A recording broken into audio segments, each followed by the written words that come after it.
Podcast oficial de la Municipalidad de Crespo. Muchas voces. Nuestra historia. Hoy nos encontramos con Osvaldo Eugenio Mildenberger, rompe la regla ortográfica MB, Mildenberger, que significa en alemán el montañés humilde. Osvaldo, de descendencia alemana, y su mamá, de descendencia italiana, que ahora nos va a contar sobre su familia, sus orígenes, tuvo a su papá como uno de los primeros odontólogos, más bien decir, fue el primer odontólogo local de nuestra ciudad. O sea, el primer odontólogo. ¿Qué tal? Buenas tardes para todos los oyentes. En realidad mi padre fue el primer odontólogo hijo de Crespo, digamos, porque en esa época ya había un odontólogo que era de otra localidad, no sé dónde, y mi padre en ese interín se recibe en Rosario, en la Universidad de Odontología de Rosario, y se viene a radicar a Crespo. Y al poco tiempo este otro odontólogo, tengo entendido que se va de Crespo, y queda mi papá como el único en ese momento. Y después empezaron a llegar todos los otros odontólogos de la época, Roncalli, Feigin, este otro odontólogo que estaba frente a la capilla del colegio, Gallinger, y bueno, y otros más que tengo entendido que venían, estaban un tiempo y se iban, pero los que yo he nombrado fueron los primeros prácticamente, y mi papá fue un poco el que dio el puntapié inicial. ¿Tu papá es nacido aquí en Crespo? No, él, yo les cuento un poquito la historia. Mi abuelo paterno, don Pedro Mildenberger, que le decían el Schwarzpeder porque era de tez oscura, el Pedro negro que quería decir en alemán, él venía de los valles del Volga. Y en aquella época de las grandes inmigraciones de europeos que venían de allá de la zona. Él llega a Buenos Aires y obviamente se tiene que haber alojado en el hotel de los inmigrantes porque todos iban a parar a ese hotel que está ahí en el puerto. Y se viene acá a la zona de Camps. Él estuvo radicado en Camps siendo joven y comenzó a comprar animales y empezó a hacer lo que hacen los matarifes, de procesarlo al animal y empezar a vender la carne. Y él tenía carretones y se iba con los carretones hasta Nogoyá a llevar reses de animales vacunos, ¿no? Bueno, en ese interín la conoce a mi abuela Apolonia Paul, acá en Crespo, que ella era descendiente de rusos también. Y bueno, se casan y de ese casamiento surgen 7 hijos, de los cuales mi papá era uno de los varones. Eran 3 varones y 4 mujeres. El único de los 7 que llegó a estudiar una carrera universitaria fue mi papá. Los demás, por H o por B, se han quedado. En aquella época las mujeres generalmente no se iban de la casa, no estudiaban alguna carrera universitaria. No sé por qué era la usanza de que la mujer tenía que quedarse en la casa, criar los hijos, atender a los padres. Así que bueno, así empezó mi abuelo. Y mi papá, tengo entendido que nació en Camps. O sea, ellos vivieron en Camps hasta que mi padre tuvo 9 años. Inclusive fue los primeros grados de la primaria a la escuelita de Camps. Después, como ya no había más cursos, porque no podía seguir, creo que era hasta 3er grado o 4º grado, él, a los 9 años, mi abuelo decide venirse a Crespo y compra la propiedad que está en calle Alberdi y Otto Sagemiller, donde después fue la vieja panadería de Leones. ¿Se acuerdan? Bueno, esa propiedad era cuarta manzana. Tenía 50 metros sobre Otto Sagemiller y 50 sobre Alberdi. Y ahí él hace su casa donde vive con toda su familia. Sí, porque antes, como vos decías, las mujeres se quedaban en la casa, aprendían el oficio de ama de casa, de bordar, cocinar, amasar, hacer de todo. Lo típico de la época. Y por lo general el varón salía al campo a trabajar o a heredar el oficio del padre. Entonces Sí. era muy raro, era poco común ver un hijo que se fuera a estudiar y tan luego una profesión como esta, la de odontólogo. Sí, sí. ¿Cómo se le dio a él de estudiar esa carrera, esa inclinación? Bueno, yo lo que sé que él, después que hizo unos años acá en el colegio, creo que en el colegio de las hermanas, después se fue como interno a Victoria, los benedictinos. Uh-huh. Estuvo, creo que 3 años o 2 años allá, como interno en la abadía del Niño Dios. Todo hacía presuponer de que iba a seguir de sacerdote, pero no sé cómo habrá pasado, cómo se le habrá dado por la odontología, y bueno, al final resultó ser odontólogo. Y bueno, una vez recibido, ¿ya la conocía tu mamá? ¿O se conocieron después? Tu mamá de origen italiano. Italiano, 11 años menor que él. 11 años. Sí, sí. No, mi mamá era una nena cuando él vino a radicarse acá como profesional. Y él tenía el consultorio donde ahora está la escribanía de Gassman. Tengo entendido que lo tenía atrás en una habitación que estaba al fondo. No sé por qué, porque en esa época los Gassman, creo que ya don José vivía ahí con su esposa y eran conocidos de mi padre. Y seguramente por una cierta amistad que ellos tenían, José le habrá cedido una habitación y él armó su consultorio primigenio en esa casa. Y la conoció a mi madre, no sé cómo fue la circunstancia en especial de conocerse, pero mi mamá era chica todavía, era una adolescente, ni siquiera llegaba a adolescente, era una nena. Tanto es así que todavía jugaba con las muñecas. Y mi padre había empezado a mirarla con otros ojos, como decían antes, ¿no? La esperó y cuando cumplió los 18 fue a pedirle la mano oficialmente a mi abuelo y ahí se pusieron de novios. Y se casaron a los poquitos años, porque mi mamá se casó jovencita, habrá tenido 20, 21 años más o menos, y mi papá tenía 33, por ahí. Claro, todo esto también tenía que ser recíproco, digamos. Tu mamá Sí. tenía que también haberle Aceptar. gustado y aceptado a tu papá en todo Parece este tiempo. que fue un flechazo a primera, A primera vista. vista. Sí. Ella tan chiquita. Sí, sí, sí. Bien. Bueno, ¿y de qué te acordás en sus comienzos? ¿Qué nos podés contar? ¿Cómo fueron los comienzos en su consultorio? Porque debe haber sido totalmente diferente a lo que es ahora un consultorio odontológico con muchos avances. Sí, bueno, yo de la parte tecnológica y técnica del consultorio no recuerdo. Yo recuerdo de ya cuando yo era un chiquito que mi padre, como buen papá odontólogo, me tenía zumbando con el tema de la dentadura. Tenía que visitar ese sillón que yo no lo podía ni ver muy periódicamente porque él me revisaba siempre. Y yo me acuerdo de cuando ya vivíamos en la calle Belgrano, a la vuelta de tu casa, que era la casa de mi abuelo materno. Ahí vivía mi abuelo Nicolás Rapetti. Después él ya de muy, muy mayor, cuando mi padre se casa con mi mamá, se fueron a vivir a esa casa. Y después, a los años, él decide construir en el terreno lindero,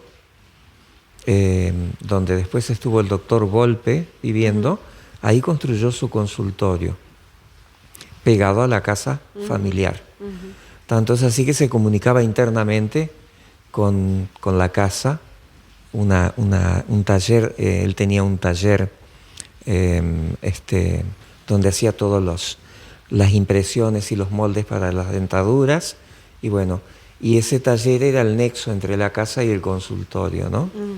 Yo me acuerdo de esa época, me acuerdo de ese sillón que yo no lo podía ni ver, porque todos creo que le tenemos miedo al dentista, sí.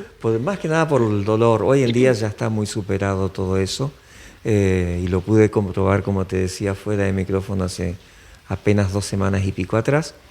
Pero yo recuerdo de ese torno, que era un torno viejísimo, creo que era de origen alemán, me parece que era Siemens, que era todavía con transmisión a correa, esos tornos que era un trépano. Cuando se me acercaba con el aparato a la boca yo ya temblaba porque era una cosa sumamente dolorosa. Y antes no te ponían anestesia por cualquier cosa, te ponían anestesia ya cuando era algo muy bravo. Así que uno tenía que bancársela con ese tornito.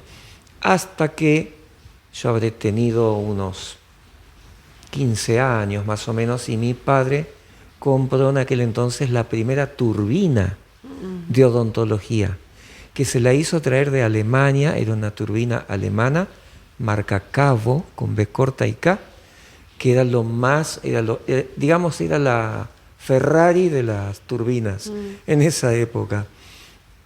Y trabajaba con un compresor que hacía un batifondo cuando se conectaba, que lo tenía ahí adentro del consultorio, pero con esa turbina ya era otro cantar porque era a mucha mayor velocidad que trabajaba, y entonces era mucho más simple el trabajo de perforar los dientes que con ese viejo torno a pedal, torno a correa, digo, ¿no?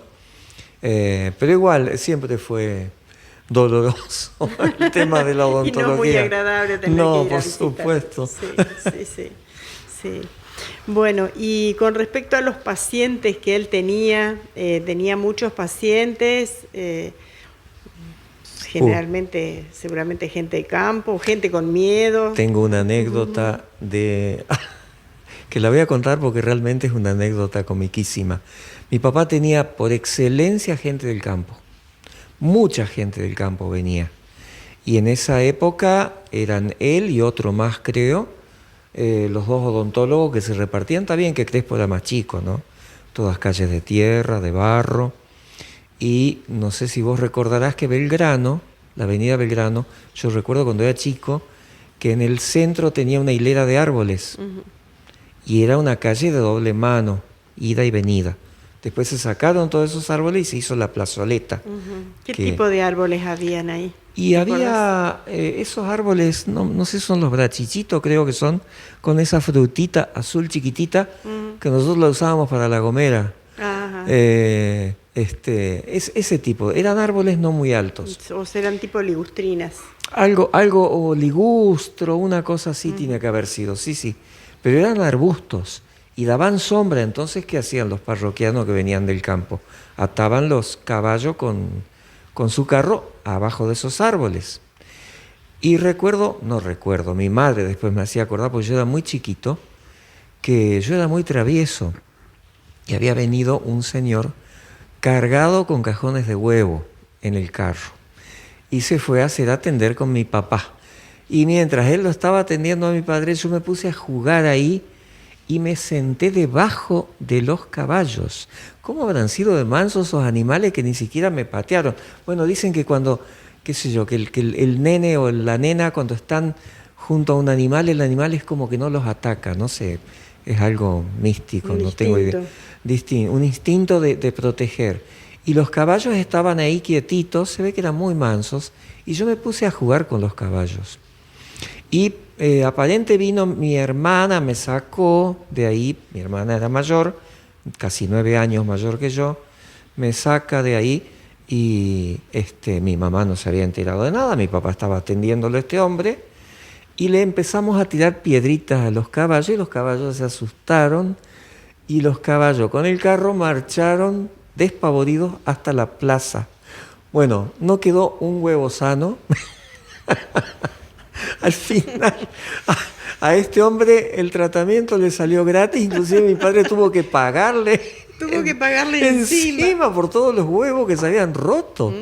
porque en esa época no existían los maples, yo no sé cómo los traían a los huevos, en paja seguramente, Sí. para que no se rompan, los traía para venderlos acá en Crespo. Y bueno, claro, los caballos dispararon y fueron al centro de la plaza, que ahí terminaron su derrotero, el carro tumbó, toda la huevada se cayó. Toda la producción. Y este hombre estaba desesperado, pobre. Así que te imaginas, una anécdota risueña, pero para su momento fue terrible.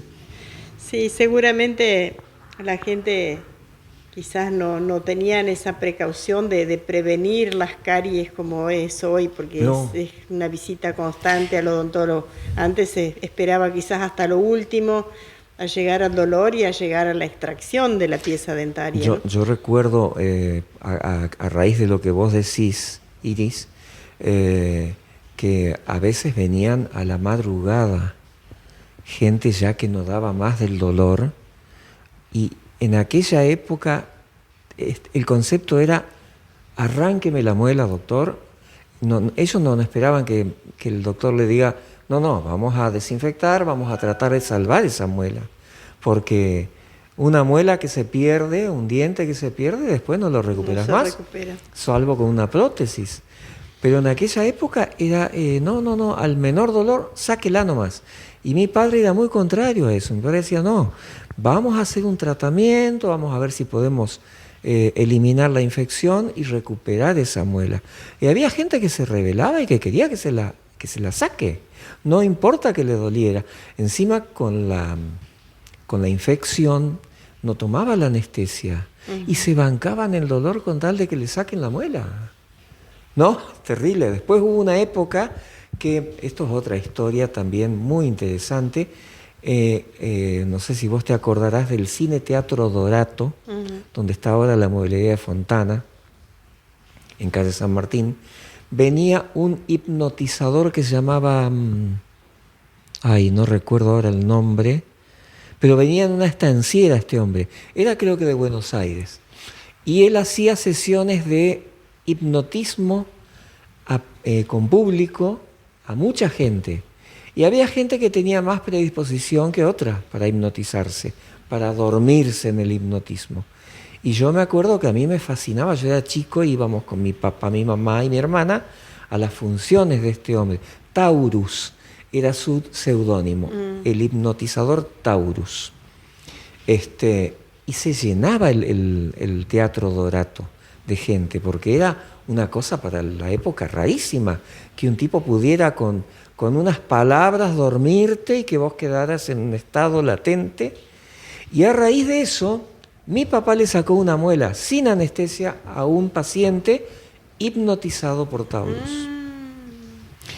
Fue una cosa excepcional. Yo creo que en ese momento, creo que había una sola radio en Crespo y salieron por radio y todo, que había sido una intervención odontológica sin anestesia y con el paciente hipnotizado.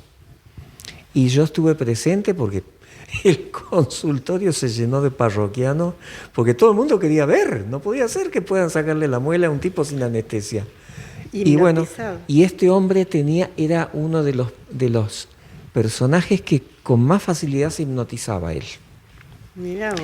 Y fue este hombre, en esos días que había venido a hacer su show, que estaba generalmente como una semana acá, y creo que él se hospedaba en la casa de don Alfredo Seri, que es al lado de la casa de mis padres, donde ahora está Grido, la heladería. No estaba la biblioteca. No estaba la biblioteca, y bueno, él se había hecho muy amigo de don Alfredo Seri, y se hospedaba ahí, me parece.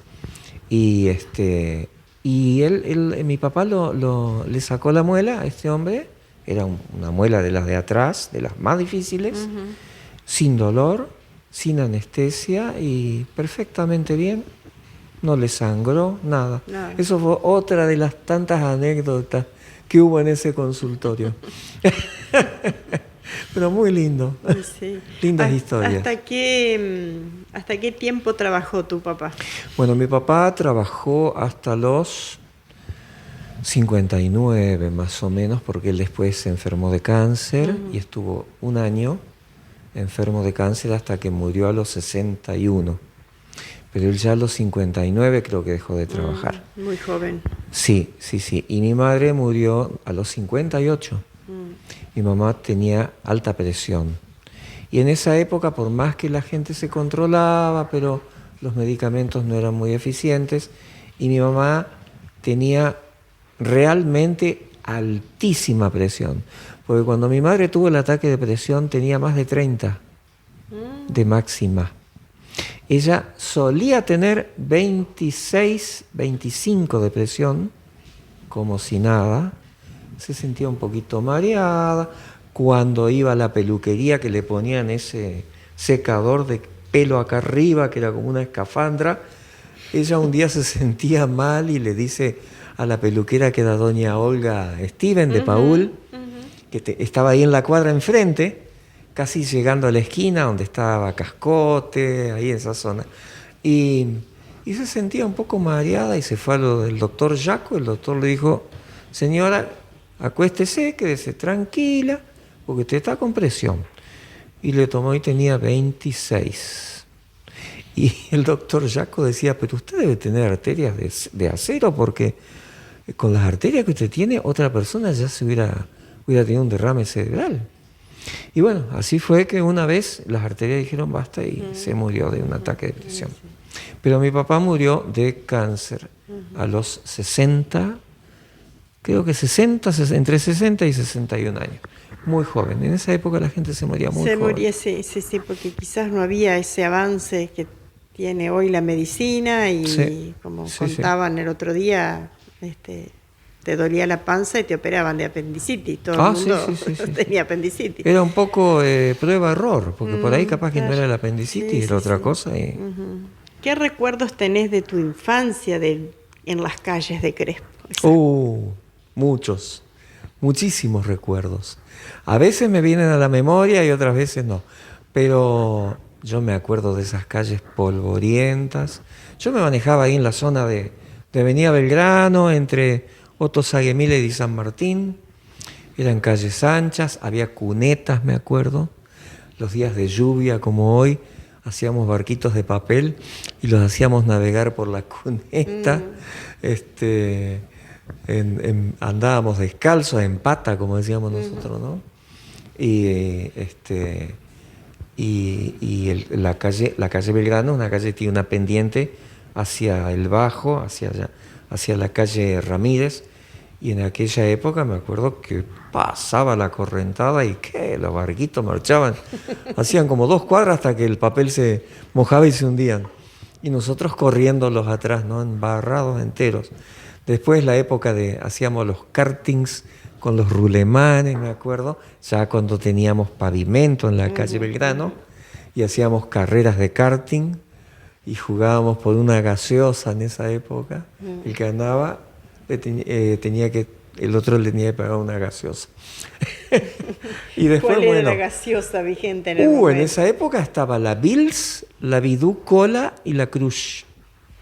Que mi papá, me acuerdo que le compraba a Izaguirre y Bione, que era la fábrica de soda, una de las fábricas de soda que había en Crespo, que estaba en calle 3 de Febrero, donde después tuvo el taller Don Viola. Ahí estaba. Yo me acuerdo que yo era chiquito, iba con mi papá en el Ford 8, en el Ford 8 cilindros que tenía mi papá, color celeste, y íbamos a buscar. Él iba a buscar vino. En esa época no había muchas marcas, pero acá en Crespo, si mucha gente de mi edad rememora, estaba el vino El Forajido, que lo producía Don Bessler, que estaba en la calle al lado del estacionamiento de la Agrícola, donde ahora están unos negocios de computación, y parte del estacionamiento de la Agrícola. Todo eso era la envasadora de vino El Forajido. Creo que había 2 marcas, una era El Forajido y la otra El Agricultor, me parece. Y El Forajido estaba en la etiqueta, que era un hombre con barba, con bigotes y sombrero aludo y una escopeta. Ese era, pues se llamaba El Forajido. Y mi papá era muy amigo de Don Bessler. Y él iba y le compraba el vino a Don Bessler y después le compraba la soda a Izaguirre y Bione. Y en esa época, ¿cómo eran las cosas, no? Compraba los cajones de gaseosas chiquitas de Bidú o de Bills. La Bidú Cola era como la Pepsi. Y la Bills era parecida, no me acuerdo qué sabor tenía. Y después la Crush, que hasta el día de hoy creo que existe, la de naranja, que en aquella época era otro envase. Y bueno, y eso tenía que durarnos 2 semanas. Esos 2 cajoncitos que traían creo que 12 botellitas cada uno. Y en mi casa éramos 4, era mi hermana y yo, que éramos los únicos que tomábamos gaseosa. Y mi padre tomaba vino y mi mamá tomaba agua. Y después ya se empezó a modernizar la cosa y empezaron a traernos la soda en el camioncito. Traían los sifones esos que estaban protegidos por una chapa de aluminio, porque muchas veces explotaban cuando los cargaban con gas. Hubo varios accidentes acá de gente que se les explotó el sifón. Entonces le hacían como una capa, como una funda de aluminio y nos traían los sifones eso con la cabecita metálica de fundición. Y bueno, esas son un poco las historias. Después el tema de jugar en la vereda con los juguetes en aquella época, hoy impensado, a pesar de que Crespo es una ciudad tranquila, pero sacar los juguetes a la vereda y al mediodía cuando tu madre te llamaba a almorzar quedaban los juguetes afuera y nadie los tocaba. Nadie, porque sabían que esos juguetes eran del dueño, el que vivía en la casa. Yo dejaba todos mis juguetes ahí. Y yo tuve una infancia muy feliz, porque además yo siempre me interesó el tema de las manualidades. Yo soy jovista desde los 13 años, tengo 64 años, así que hace una ponchada de años, 50 años atrás, 51 años. Y mi instructor, mi primer maestro en el hobby fue el bioquímico don Lalo Salcerini. Don Eduardo Salcerini. Él creo que fue uno de los primeros aeromodelistas que hubo en Crespo. Antes, muchos años antes, cuando yo no era nacido, había un grupo de aeromodelistas acá en Crespo, regenteado por el señor Flick, que tenía la óptica y relojería Flick en calle San Martín. Suizos. Él empezó con el tema del aeromodelismo de aquella época y tenía alumnitos que eran chicos jovencitos que eran gente que después en Crespo fueron muy conocidos, que fueron Horacio Seimandi, Rulo Mota, Gerardo Klug, los hermanos, había 2 hermanos que son tíos del arquitecto Pitavino, los hermanos González. Sí, los hermanos González, toda esa gente, esa juventud muy linda que había en esa época, eran todos alumnos de don Flick. Y se hacían concursos de aviones. Se construían con papel manteca, se los impermeabilizaba con una especie de barniz que se llamaba dope, se hacían todos en madera balsa, todos con hélices de madera. Hoy en día está todo tecnificado, todo es fibra de carbono, todo es Kevlar, fibra de vidrio. Está mucho más sofisticado el hobby. Pero de aquella época, inclusive yo, en una época tendría que buscarlo, yo tenía planos de aviones de esa época, que eran planos de diseñadores norteamericanos. Que acá en la Argentina, en Buenos Aires, había 2 casas que eran muy importantes. Creo que una era Dega Hobbies y la otra era el Aguilucho, que eran 2 casas que importaban avioncitos de Estados Unidos. Y para que llegue uno de esos aviones a Crespo, que era un pueblito chiquito, bueno, si alguno va a Buenos Aires y tiene tiempo, que pase por esa casa y que nos compre un kit de esos que venían en cajitas de madera, todas varillitas, y uno tenía que cortarlas y armar. Después. ¿Te acordás algo de la fábrica de baldes de los Diel que estaba en la esquina de tu casa? ¿Dónde? Sí. Sí. Me acuerdo de esa fábrica de baldes, sí. Baldes de chapa eran. Una fábrica grande era. Era una fábrica grande y los Diel creo que eran dos hermanos, me parece. Tenían empleados. Y yo recuerdo que en esa época estaba esa fábrica de baldes. Yo no me acuerdo qué otra cosa más, si fabricaban canaletas o algo así, pero era en aquella época no existía el hierro galvanizado como hoy. Era la chapa común. Y ellos fabricaban baldes con esa chapa, muy buenos baldes. En mi casa había, eran pesados. Pesados. Sí, sí. Y después que se fundió esa fábrica de baldes, hubo en la esquina una venta de cargaderos de esas mangas para el campo, que no me acuerdo de quién era, yo era pibe todavía, y estaba esa, vendían tranqueras, vendían postes de algarrobo y de ñandubay. Ah, era tu papá.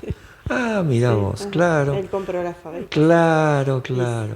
Y después pusieron, creo que hasta molinos vendían, Sí, me parece. Molinos, ordeñadoras. Así que eso era de tu Sí, papá. sí, Mira vos. Y Qué que te lindo. acuerdes de algún personaje, porque viste que en todas las épocas y en todos los lugares y en todos los barrios está el típico personaje que todo el mundo lo conoce.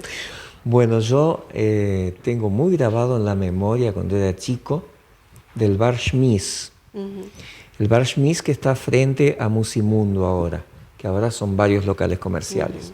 En esa época el bar de Don Godofredo y de Doña María Schmiss era expendio de bebidas, comedor y cine. Y heladería. Helados de chocolate, frutilla y vainilla. 3 gustos. Nada más. Y confórmense. Y bueno, y me acuerdo que en verano, a la noche, ponían mesitas en la vereda, mesitas de esas plegadizas de madera, con las sillitas de madera. Y la salida de los sábados en verano a la noche era, mi papá tenía un Ditela 1500, color gris, en ese aprendí a manejar yo. Salíamos a dar una vuelta, yo era chico todavía, salíamos a dar una vuelta por Crespo, porque Crespo era chico, así que las vueltas eran chicas, y después recalábamos en los Schmiss o en el bar Steven, que el bar Steven estaba en Moreno y Seri, en esa esquina, el gordo Steven, me acuerdo, que ahí tiraban unos chop exquisitos, a mi papá le encantaba el chop, y mi mamá el helado, y nosotros la gaseosa. Y bueno, y me acuerdo que traían ingredientes y todo, ¿no? Como ahora que te traen 2 platitos. Antes te traían muchas cosas. Y tengo un recuerdo inolvidable de un personaje que había acá en Crespo, que era el Nate Schmidt. No sé si vos lo escuchaste nombrar. El Nate. En esa época me parece que ahí enfrente había una venta de plumas. Compraban plumas y hacían almohadas, almohadones, colchones. Y este hombre tenía un problema, que yo no sabría decirlo en este momento desde el punto de vista de la medicina, pero él no caminaba, él reptaba, se arrastraba por el piso. Él de la cintura para abajo no tenía movilidad en las piernas, eran como unas piernas de goma. Entonces él tenía en las manos como unas manoplas de cuero que él metía las manos para no arruinarse las manos en el piso, y él reptaba y se cruzaba a los Schmiss los sábados a la noche a tomar su cervecita también, porque sentado uno no se daba cuenta que este hombre tenía ese problema. Y yo le tenía pánico a ese hombre, porque para mí era una cosa rara, pobrecito. Y él tocaba el acordeón, tocaba la batería en un conjunto musical de aquella época, era músico. Y era un hombre sumamente agradable, pero yo era chiquito y le tenía miedo, y cuando yo veía que él se cruzaba la calle me escondía atrás de las polleras de mi mamá, porque me daba terror ver ese hombre. Yo nunca me imaginaba un hombre desplazándose por el piso como un reptil, ¿no? Y él llegaba, se trepaba a la silla, se sentaba, se pedía una cerveza, venían los amigos, tenía amigos, y después bajaba otra vez y se cruzaba.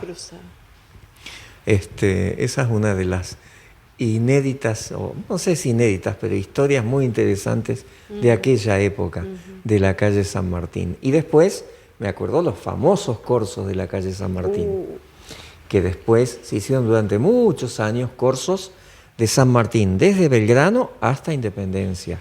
Después se fue acortando, y después se hicieron en calle Moreno, me acuerdo, desde Otto Sagemiller hasta Seri. Esas 3 cuadras frente a la Agrícola. Y siempre en la esquina de Moreno y San Martín, frente a la Agrícola, colgaban el Rey Momo, que lo quemaban la última noche. Se elegía la reina del carnaval y quemaban el Rey Momo, que era un muñeco lleno de explosivos. Y a mí me agarraba una tristeza que me ponía a llorar. Yo era chiquito. Y yo le decía a mi mamá, ¿por qué lo queman a ese muñeco? Y encima me daba miedo porque empezaban a volar fuegos artificiales, petacas, cohetes por todos lados, la quema del Rey Momo, y eso era la culminación del carnaval. Y yo me disfracé durante años. Después en una época se hizo alrededor de la plaza, no sé si te acordás. Se hacía alrededor de la plaza durante varios años. Esos fueron los años más lindos de carnaval para mí, porque gané varios premios. Un año me disfracé de conquistador español. Me acuerdo que mi madre me hizo el traje, como Pedro de Mendoza en esa época, que usaban como unas botas bucaneras y toda una indumentaria especial. Y don Alfredo Seri, que todavía tenía cosas del teatro, del elenco de teatro que él había fundado y que siempre estrenaban ahí en el Cine Dorato, las obras de teatro. Él tenía maquillajes, tenía bigotes postizos, barbas postizas, todo. Y me acuerdo que él me produjo, me puso bigote, me puso chiva, parecía un conquistador español. Y me había hecho el casco, ese casco que tiene esa cresta arriba, me lo había hecho todo con cartulina. Yo era tenía mucha facilidad manual, por eso lo del aeromodelismo, ¿no? Y me daba maña para hacer las cosas. Y al año siguiente, ese año saqué el primer premio de máscaras sueltas, que con la plata me compré mi primera bicicleta plegadiza en la bicicletería Mani. ¿Te acordás de la bicicletería Mani? Sí. Que estaba ahí en la cuadra a la vuelta. Exacto. Bueno, ahí me compré las primeras bicicletas plegadizas que venían con las ruedas chiquititas y que se plegaban por la mitad así. Bueno, eso fue un logro para mí, era como tener, qué sé yo, un Mercedes-Benz. Y al año siguiente nos juntamos con dos amigos más, con Diego Paul y Juansi Paul, que ya falleció lamentablemente, y nos disfrazamos de soldados romanos. También nuestras madres nos hicieron toda la indumentaria, nosotros nos hicimos los cascos, el casco con el cepillito arriba, rojo, el diseño del casco ese, que era todo de cartulina pintada con pintura. En esa época no venía la pintura en aerosol, era el mate sintético, yo lo pintaba con pintura gris, entonces parecía metálico, con la patilla acá, así bien como los romanos, ¿no? Y ahí también sacamos un premio, me acuerdo, que era 1 kilo de... Escuchen el premio. 1 kilo de caramelos Sugus y plata en efectivo, que sería como hoy, qué sé yo, 1.500 pesos a cada uno. Era buena plata. Era buena plata. Y bueno, el tema fue repartir los caramelos equitativamente, uno para uno, para vos. Así que repartimos los caramelos. Nosotros estábamos chochos, más con los caramelos que con la plata. Y después, al último año que se hizo alrededor de la plaza, nos disfrazamos de jíbaros, de los indígenas africanos, estos que cortan las cabezas de los conquistadores o los... Y yo me acuerdo que yo me había hecho con arpillera la cabeza de un hombre, le había hecho la melena, le había pintado toda la parte del cuello acá ensangrentado, habíamos hecho los escudos, las lanzas y los machetes, y yo iba con cara bien de malo porque mi mamá me había maquillado, nos había maquillado a los tres, teníamos con hilo, con lana de tejer, nos habían hecho las pelucas, con las medias que usaban nuestras madres, esas medias, esos cancanes largos, viejos, nos había hecho como una cofia, y le había cosido todo el cabello negro, con la melena, con el flequillito así, todo alrededor, corte de carré le dirían hoy. y nos habían maquillado y todo, y también sacamos un premio ese año como los jíbaros, los achicadores de cabeza del África. Qué trabajo y qué creatividad, ¿no? Sí, y en esa época eran los mejores corzos de Crespo. Se hacían unas carrozas hermosísimas, sí, muy, sí, muy sí. lindas. La gente le daba mucha importancia al corzo y al juego con los pomos de carnaval, que era la tarde, ¿no? Había un horario que se podía jugar y Sí. toda la gente se tiraba baldes con agua. Era en verano, no había drama. Nadie se enojaba. Nadie se enojaba, no existía la espuma, solamente era la serpentina y el pomo que te mandaba el chorrito de agua, así nada más. Eran historias muy lindas. Si la tuvieras a Crespo personificada y la tuvieses frente a vos, ¿qué le dirías hoy, después de haberla conocido, esa Crespo de antes, tan linda y también tan linda como está ahora? ¿Qué le dirías? Le diría gracias porque tuve la mejor infancia, tuve la mejor juventud. Conocí mi primera novia cuando era jovencito todavía. Tuve los mejores años de mi vida, creo que fueron los más fructíferos, más que nada porque tuve a mis padres, ¿no? Y a mi hermana. Muchísimas gracias por tu tiempo y por regalarnos este pedacito de historia de nuestra ciudad. Bueno, no, por favor. Para mí fue un placer porque fue rememorar. Me han quedado cosas en el tintero posiblemente, pero esas fueron las que más me marcaron, evidentemente. Y gracias a ustedes por la nota. Muchas gracias.